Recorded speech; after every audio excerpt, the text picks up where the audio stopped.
Hey, what's up, everybody? This is Ryan McDonald, stealing again some more time on the stage, this time because The Darkness 2 is here, and I am joined by Shelton Carter. How you doing, Ryan. Shelton? Good to see you again. Now, it's great to see you, too. Now, sir, you are the creative director working on The Darkness 2, correct? Right. And you have brought it with us, or you brought it with yourself today. Yeah. Hopefully we can fire it up here and give you a look at it. Let's see what we got going on. Now, I was a huge fan of the first game. Right. And I've been looking forward to this. And yeah, I mean, right now we're 2 years after the events of the first game. So Jackie had been suppressing the darkness for that amount of time. He kind of kept the genie in the bottle, so to speak. And then this crippled man came and attacked him and said he could take the darkness from him. So what we're doing here, this is pretty much a combat demo, and this is the level where basically you're going into this Brotherhood lair. It's a new enemy type called the Brotherhood. You're going to this enemy lair, and there's a little Jenny there. Jackie's kind of losing his mind a bit, so he's still seeing images of Jenny. So yeah, so Jackie and the Darkness are still kind of struggling here, but Jackie's tracked down Victor to his hideout. This is an abandoned carnival in Astoria.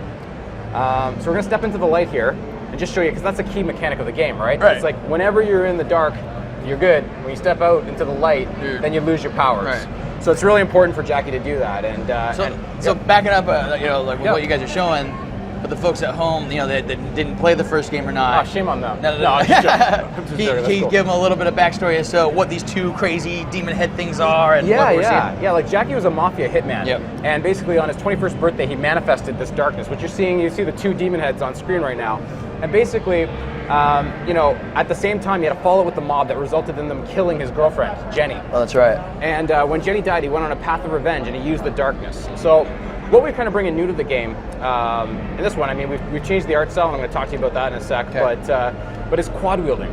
And quad wielding is basically using the slashing demon arm, a grabbing demon arm, and two guns at the same time. So you're going to see here, it's at a touch of the button, you can grab a guy, you can slash a guy. We'll see if our demoer decides to do that. Nice. And you can execute him. I guess we should also warn folks at home, slightly violent.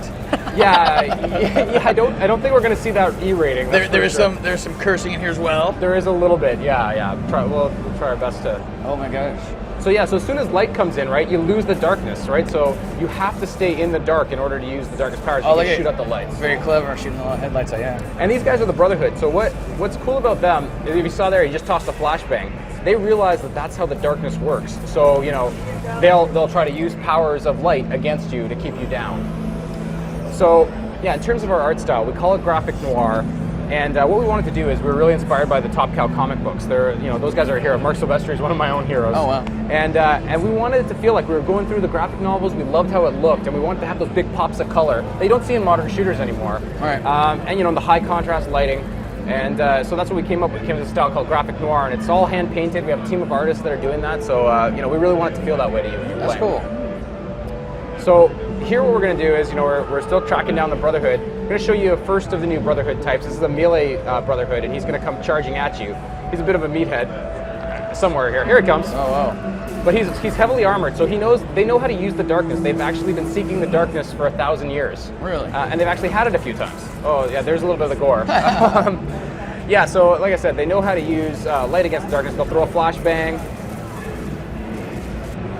And as soon as you get hit by a flashbang, I mean, that's it. Your darkness powers are gone. You can't see. You really got to retreat to the darkness. Yeah, these guys are getting aggressive on them right now. But you can grab a piece of rebar here, look at an enemy, toss it, spear him in there. Grab this guy, maybe execute him.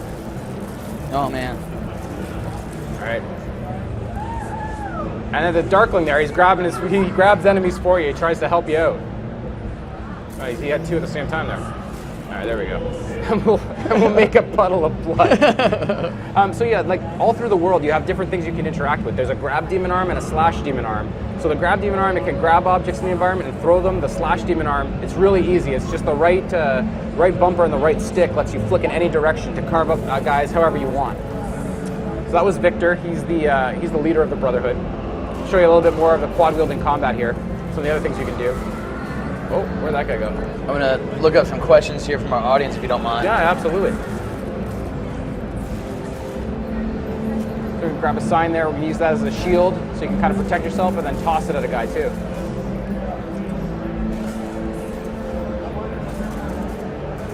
A couple more executions. This one's called an anaconda. And every time you kill a guy, you get essence. Okay, so like when you eat a heart or when you kill a guy, you get essence, and that feeds right into our talent and progression system. So right up there is a talent shrine. We'll go hop in there real quick. And as you can see, there's many different ways that you can kind of specialize Jackie. There's 4 different branches that we're showing. We're gonna grab gun channeling. It's a power that lets you channel the darkness through your weapons, giving you amp damage and unlimited ammo.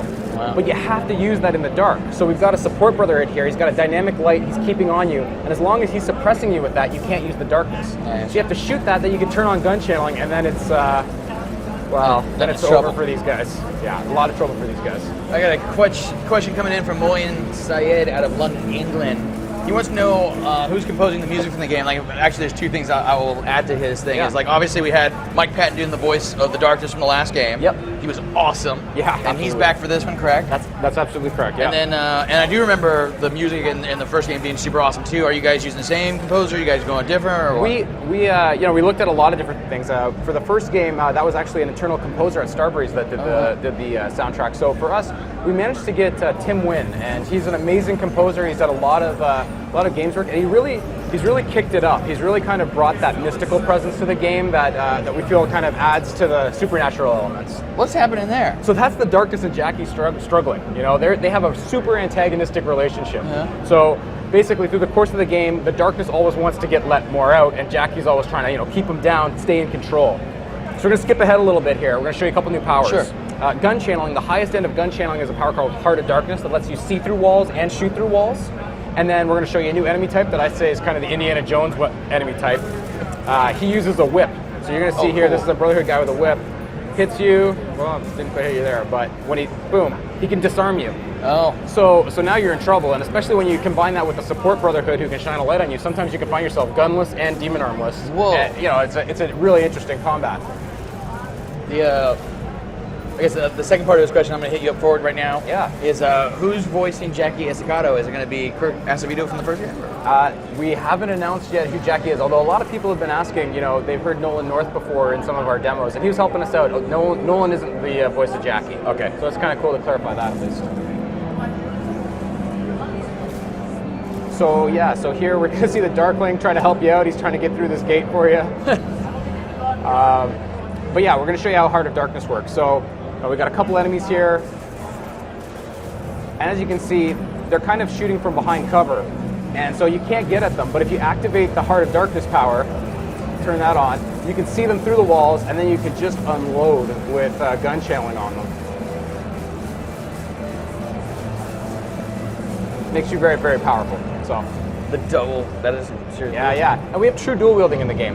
And by that what I mean is you can mix and match your weapons. You don't always, like right now he's got 2 of the same weapons, but you can mix and match. You can be using a Colt Commander and a UMP at the same time. You can really kind of figure out how you want to best play this game.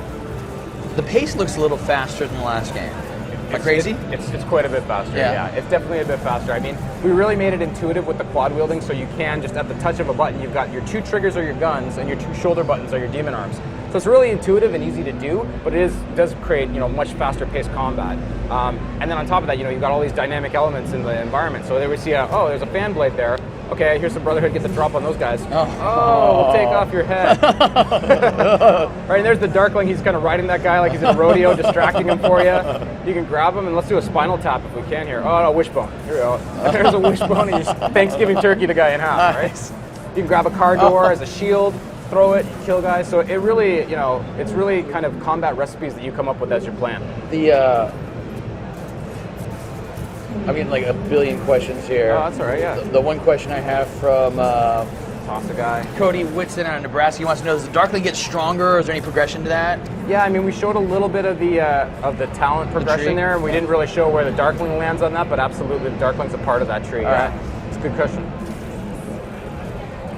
We're actually going to show a little bit more of the Darkling here. He's kind of, like I said, he's got more than just kind of farting and peeing on things as he goes through the world. He actually will help you out and kind of help you progress through the game. So right now he's going to try to use this truck to get you through that gate you couldn't get through. Do that. Let's see what he does here.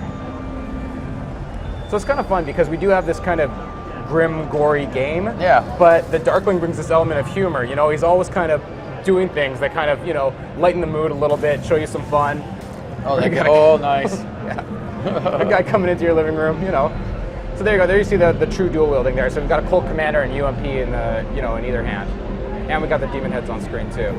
Johnny out of Boston has a really good question because looking at this thing, it seems like you guys are all over the place. Is this game, fairly limited? He wants to know is it open world at all? Is it kind of like the first game? How would you describe it? I guess what I would say we have in common. I mean, obviously we're a super narrative focused game. This is a combat demo, but we're a pretty narrative focused game. I mean, the first game was written by Paul Jenkins, and so is our game. Uh-huh. So we have the same writer. And a narrative-focused game means that you have to have those things like conversation systems and hubs, and we have those in the game. We're not showing them just yet, but those things are definitely there for the players that like that stuff.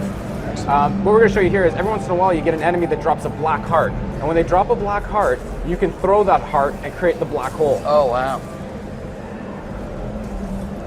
that is crazy. Yeah, and that just totally tips an encounter, right? Blood and guts everywhere. I love that. So Jackie here, there's a few people that have been asking this one question I see, and they're right for doing so. Since you said some of these guys got some darkness abilities right there, we saw the guy jump right now. Do you run into any like super bosses that are basically all darkness up?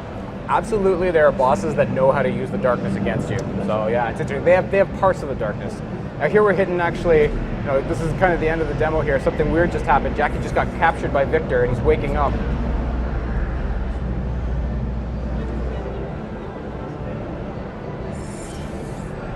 So that's the demo actually. You guys just saw what we're showing at E3. We're kind of giving you a taste of where the game's at. That is fantastic. Yeah. Shelton Carter, that is awesome. Oh, man. thanks. Thank you so much. Appreciate it. I'm going to ask you a couple questions Yeah, if you absolutely. don't mind I'd love before I to let answer you more go. questions. Yeah. I've got a ton of people. Cody's getting a bunch of questions answered. Cody out of Nebraska wants to know, will there be any cameos of other characters from crossover issues of the comic, like Witchblade or anything crazy? Right. I mean, Witchblade's a big Top Cow property, and so is Darkness. We're really focused on the story of Jackie, just like the first game. That's really important to us, but we are pulling in a lot of things from the comic book. Like the Brotherhood are actually something from the comic book. So there's lots of elements. If you're kind of a comic book fan, you're going to see there's a lot of little hints for you, a lot of little, Easter eggs for those comic books. Tip in the hat a little bit? Tip of the hat. We love the comics, so, I know a lot of people did. All right, I'm going to totally let you go because otherwise I would keep you here going through all these questions all day long. That's all right. All right, thanks. Hey, Ryan, Thank you so much. Appreciate it. Really do appreciate you coming by. And up next, we're going to be taking a look at the Atari booth in this tour right now. Let's take it away.